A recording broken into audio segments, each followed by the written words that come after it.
Hello everyone, good morning. সবাই কেমন আছো? আশা করি সবাই খুব ভালো আছো। আজ অনেক সকালেই ঘুম থেকে উঠেই আগে বিছানাপত্র ক্লিন করে চলে এসেছি ফ্রেশ হতে। তো আগের মিনি ব্লগে বলেছি এখন আমার সকালেও পড়ানো থাকে, যেহেতু সামার ভ্যাকেশন পড়ে গেছে তাই এখন বেরাবো। আর আমার এই গাছগুলোকে আজকে জায়গা মতো রাখতে হবে। আর তোমাদের বলছিলাম দুদিন ধরে কারেন্ট নেই আমাদের, তো এখানে সিএসসির লোক এসছে, তো সব কিছু ঠিকঠাক করতে। আর আমি বাড়ি চলে এসেছি পড়িয়ে, আর এই গাছগুলো সব উপরে রেখে দিচ্ছি। তারপরে তাড়াতাড়ি করে খেয়ে নিলাম, এত খিদে পেয়েছিল।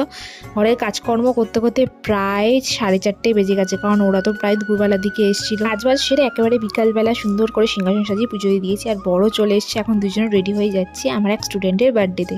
অনেকটা দেরিই হয়েছিল, যেহেতু বড় অনেকটা দেরিতে এসেছিল। দেখো চলে এসছে স্টুডেন্টের বাড়ি। তো আমরা এসছি জাস্ট, ও সবে কেকটা কাটিং করতে যাচ্ছিল, তো ঠিক সময়ই চলে এসেছি।